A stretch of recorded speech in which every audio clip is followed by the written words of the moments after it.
இன்னைக்கு பிக் பாஸ்ல அமித் வந்து ஒரு அதிரடியா ஒரு முடிவெடுத்திருக்காரு. அவர் தான் கேப்டனு. ஆக்சுவலா பார்வதியும் அதுதான் இன்னைக்கு போயிட்டு இருந்தது ரொம்ப நேரமா லைவ்ல. பார்வதியும் கமருதீனும் பேசக்கூடாது. ஆக்சுவலா சொன்ன மாதிரி அவங்க வந்து ஆக்சுவலா எனக்கு ஃபர்ஸ்ட் 3 வீக்ஸ் பார்வதியோட கேம் பிளே பிடிச்சிருந்தது. இப்போ ரொம்ப என்ன சொல்றது, கமருதீன் கூட ரொம்ப ரூல்ஸ் பிரேக் பண்ற மாதிரி இருக்கு. அது வந்து 100% எல்லா ஹவுஸ்மேட்ஸும் வந்து எதிராக இருந்து தான் ஆகணும்.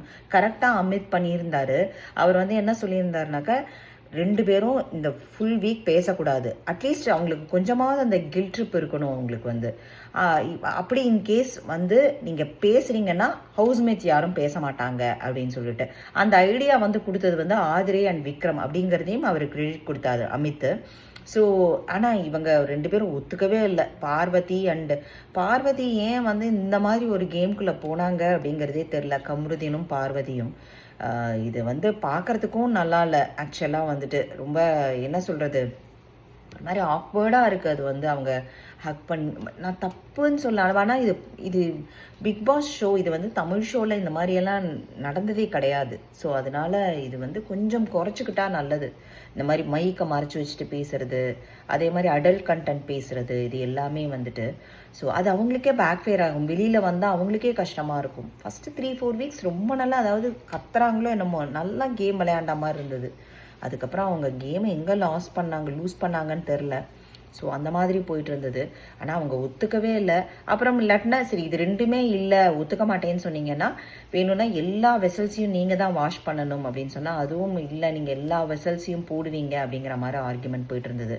மிச்சப்படி ப்ரோமோலையும் பார்த்தீங்கன்னா இன்னைக்கு 2 கேஸு. ஒன்று வந்து எஃப்ஜேக்கும் ஆதிரேக்கும் உள்ள கேஸு, இன்னொன்று வந்து பார்வதிக்கும் எஃப்ஜேக்கும் உள்ள கேஸு. பார்வதி வந்து லவ் கண்டென்ட் மட்டுமே பண்ணுறாங்க, எஃப்ஜே வந்து சொன்னது. பார்வதி வந்து லவ் கண்டென்ட் மட்டுமே பண்ணுறாங்க, வேறு எந்த கண்டென்ட்டும் கொடுக்கறதில்ல அப்படிங்கிற மாதிரி அவர் சொன்னார். அதே மாதிரி பார்வதி வந்து கத்துறது மட்டும்தான் இது வரைக்கும் பண்ணியிருக்காங்கன்னு எஃப்ஜியோட கம்ப்ளைண்ட் போல் இருக்குது.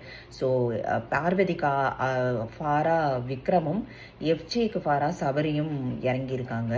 ஸோ இது வந்து எப்படி இந்த கேஸ் வந்து போக போகுதுன்னு தெரில. அதே சமயத்தில் ஆதிரையும் கலெக்ட் பண்ணிட்டு இருந்தாங்க இவங்களை சபரி அண்டு கனியை வந்து சப்போர்ட்டுக்கு கூப்பிட்டுட்டு இருந்தாங்க, எஃப்ஜேக்கு எதிராக பேசணும்னு சொல்லிட்டு. அவங்களும் சரி, கட்டாயம் உனக்கோசரம் நிற்கிறோன்னு சொல்லியிருக்காங்க. ஸோ மீன்வைல் இன்னைக்கு தான் சாண்ட்ரா ஓரளவுக்கு திருப்பியும் கேம் ட்ராக்ல வந்திருக்காங்க.